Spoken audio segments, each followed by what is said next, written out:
Well, we continue with the aftermath of the State of the Nation address. We continue taking feedback, we continue taking reaction, and we're going across now to the General Secretary of COSATU, Soli Petoi.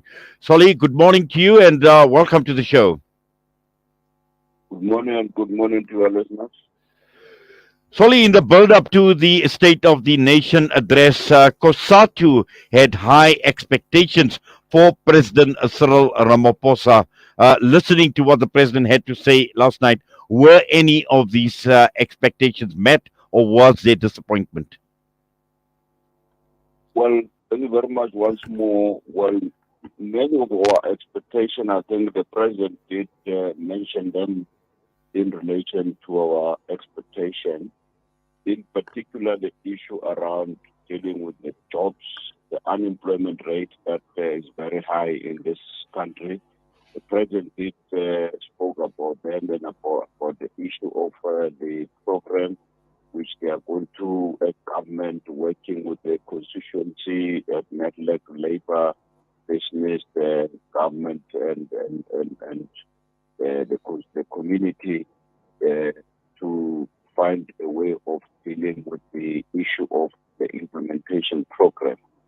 He has spoken about the issue of intensifying and strengthening the capacity of the national prosecution at the NPA in relation to deal with the issue of the crime and corruption that is taking place. The issue of energy, the president has spoken very, very high. Because he spent most of his time in relation to dealing with the issue of the energy crisis uh, and also announce what we have called in relation to the issue of the national disaster, which we have seen that already government has publicized a notice in relation to intention to declare a national disaster on energy crisis. What we are not sure and what we will not want to comment on it now until we understand what exactly the president of government is going to do is this issue of establishing a separate or a single minister that is going to focus on ESCOM. Our call was that president should put together ESCOM, Department of Mineral and Energy, have at least one minister who was going to or who would be expected to communicate one single message.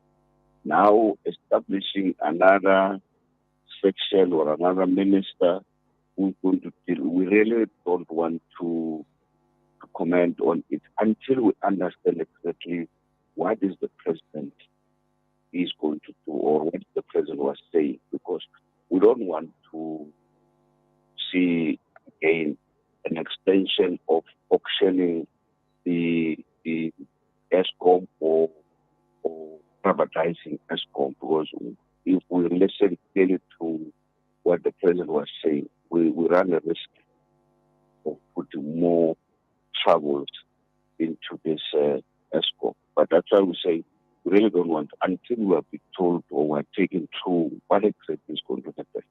The president has spoken about the issue of the municipalities that are collapsing, which was our expectation for the president to speak about.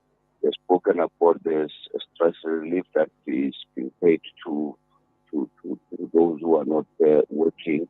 We really, what we need to see, as we said, we want commitment. Now we want to hear government or president engaging us on the program of implementation and the time frame. Yes, I think absolutely important, Solly, in terms of implementation and time frame, because this is where the government has fallen short, and some have actually said that he's forgotten some of the old promises that he's made at previous sonas, and now we see a new set of promises that the president has come up with. No, you're correct. That's why we're saying some of the things are not new. They are important, but they are not new. What you need to do is to say, here's the program and this is the time frame in terms of dealing with this issue, because the crisis of challenges that we're facing in this government are not stopping. They're increasing on a daily basis. Now, it must be somewhere where it said, here, we're stopping this crisis. This is what we are now implementing. Particularly, as we said, stop, reduce the load shedding.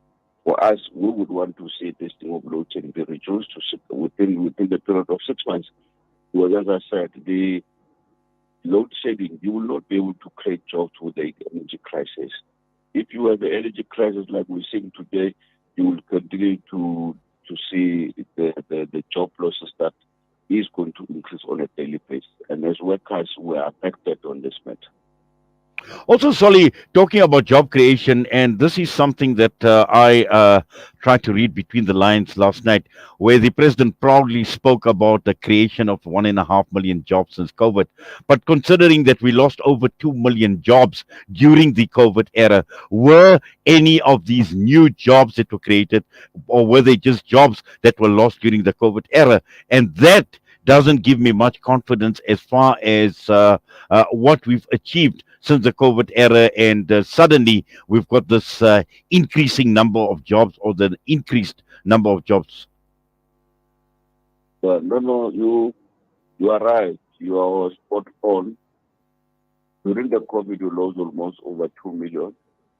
And in the last quarter, sometimes last year, there was an increase of 3%, which we appreciate that. But 3% on the 46% is nothing.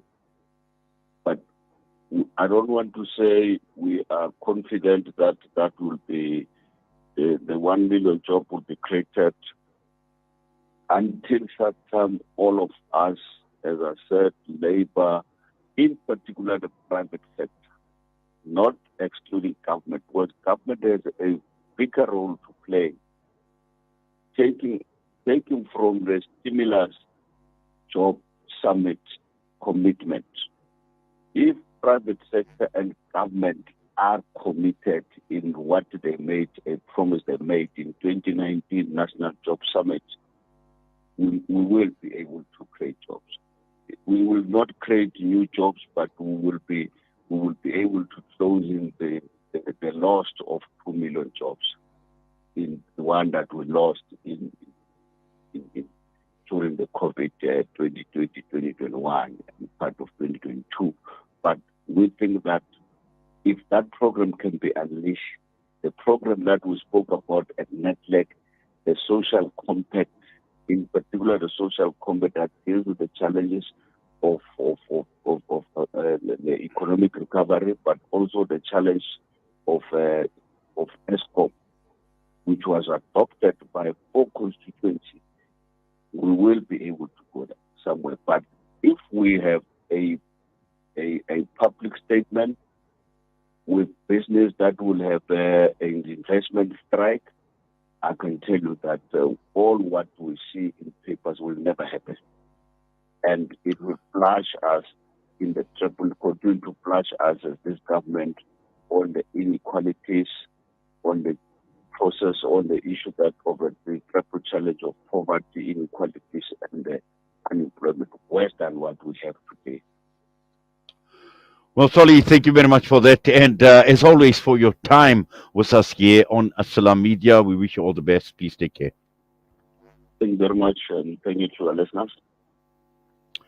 COSATU General Secretary with us this morning, Solly Petue, and his take and COSATU's take on the State of the Nation address. A quick break, we'll be back.